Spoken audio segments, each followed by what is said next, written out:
For this third short presentation on evaluation and ESD, we're looking at evaluation as ESD, Evaluative Learning Actions. And I've posed the same question.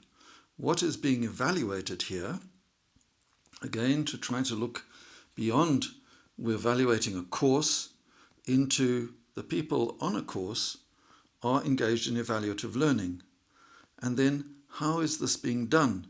I've added, because if it's done in a particular ESD way, then this has implications for ESD as evaluative learning and therefore evaluation as integral to ESD.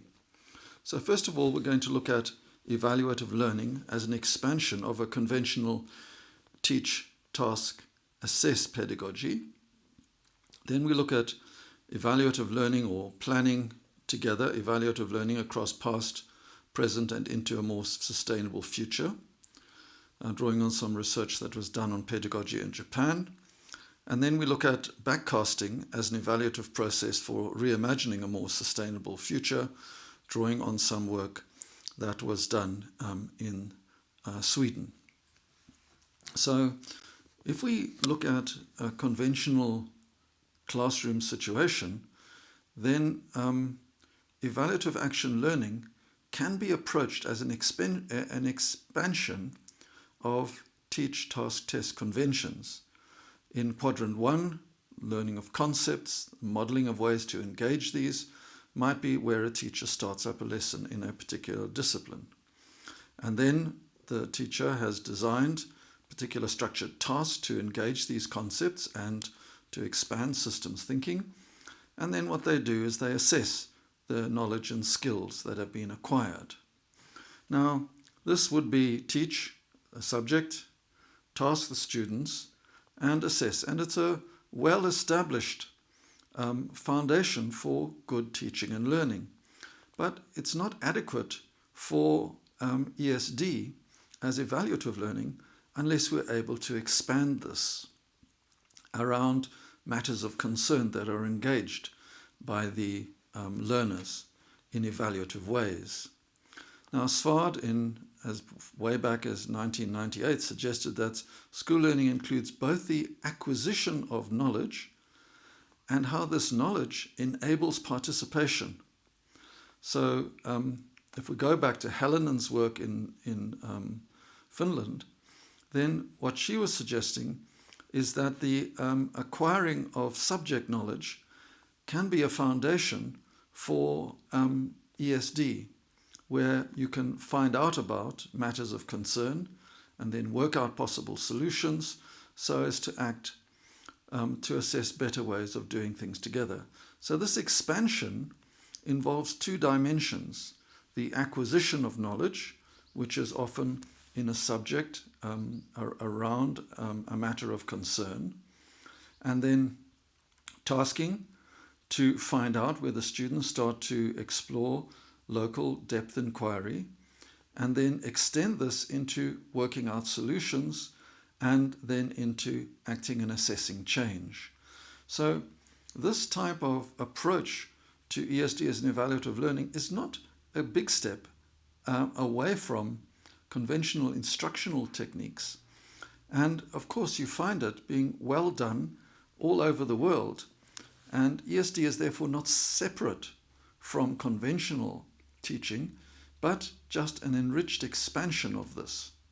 Now, if you take some research that was done in Japan, for example, on evaluative learning, this means approaching the past, the present, and the future as a pedagogical process of transformative learning, or as they put it, a transformative model of education for sustainable development, where you need to work in learning progressions that the student is able to look back at the past and the shape of society and how that society has come to shape the present. So understanding the present comes from a journey of learning into the past. And in the present, looking forward and imagining a future enables the students to then reimagine society in better ways, more just ways, etc. And in the handprint care work, What we've done with this pedagogy, and we're exploring, is the photo discussion and story sharing, so that authentic stories enable the students to see how the past has shaped the present and enables them to engage with their stories in the present in productive ways through depth inquiry. So the quadrant 1 learning will feed into quadrant 2 and quadrant 3, where the learners take up much more agency and responsibility for their own learning from a good foundation of critical thinking about the past into the present. And then into the future, you start getting design solutions and change challenge assessment taking place, where the learners can be creative and exploratory.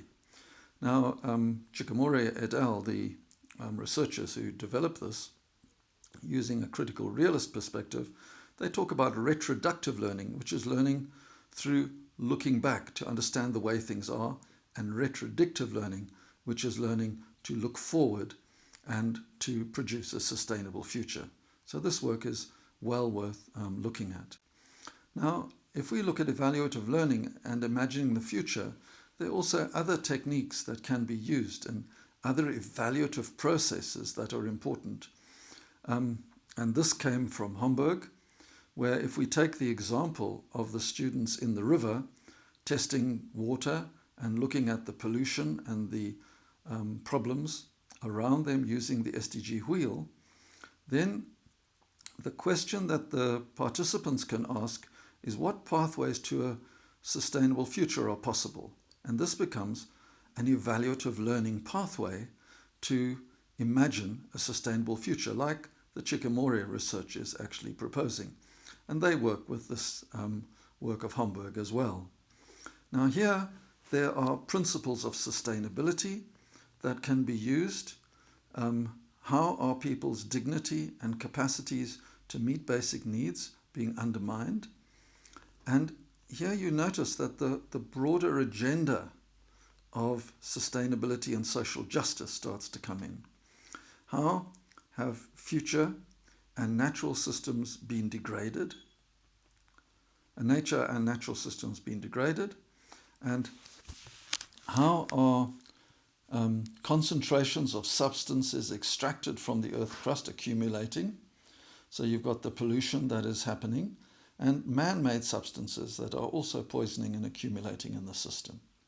So from this particular type of pedagogical exploration as an evaluative critical process, what future states of dignity, equity, care, and ways of doing things can we imagine being possible?